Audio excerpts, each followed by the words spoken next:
Iroso kosa isika ao anatin'ny lafim-baovao ara-politika azy. Telo volana tsy hatongava ny fotoana isian'ny fifidianana filoham-pirenena voalohany Repoblika faha-efatra dia nampatsiahy ireo fitsipika mifehy ny mpitandro ny filaminana ny eo anivon'ny Emonat. Hoentitra izy ireo manoloana ireo trangana fampiasana mpitandro filaminana ho fitaovana politika mandritra ny fampelezan-kevitra rehetra. Ravakarandriamanala eo amin'ny sariny mamy Rasamuel kosa.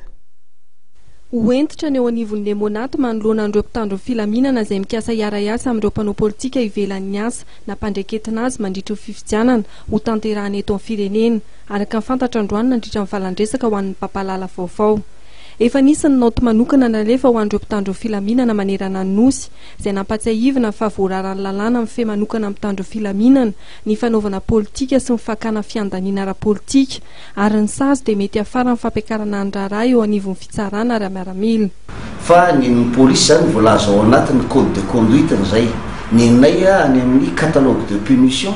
ao amin'ny article 301 à 309 dia milaza mihitsy zany ny eo fa hoe tsy azo atao mihitsy ny manao politika fa raha manao politika ianao dia miakatra tribunal militaire le amin'ny zavatra ataonao amin'ny politika zany le voalaza amin'io article io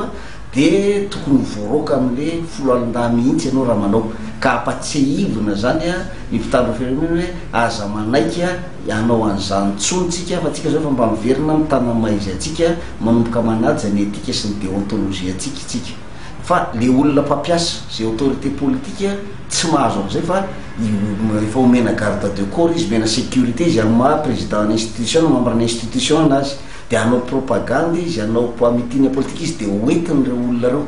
dia hijery ny olona hoe ary amin'ny gendarme irery amin'ny police dia gendarme zany mombandralona gendarme mombandralona dia zay zany no apatsiahivina koa amin'le baiky hoe raha misy zany ny fanatrehan'ny manam-pahefana politika dia amin'ireny mitiny politika reny na propagande reny dia fampelezan-kevitra reny dia tsy mahazo manatrika zany le sécurité fa mijanona ty velona izy dia garde aide de camp anankiray ihany zany no avela mahazo mandeha makany ary raha mandeha makany izy dia tsy mitondra basy.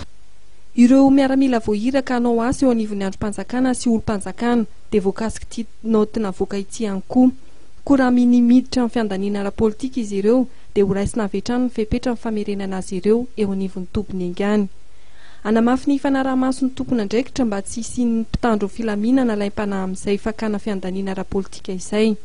Tamin'ny valandresaka ho an'ny mpampalala vaovao ny tanterahana androany dia fantatra fa mbola tsy voafaritra hatreto ny rafitra tokony hanohanana ara-bola mpitandro filaminana ahafahan'izy ireo hitandro filaminana araka ny tokony ho izy mandritra ny fifidianana ho tanterahana eto amin'ny firenena. Efa nisy raha ny fanazavana ny atota taratasy mirakitra fangatahana mahakasika izany nalefa teny amin'ny lehiben'ny Emonat teo anivon'ny fiatidiana amin'ny Dedezamita.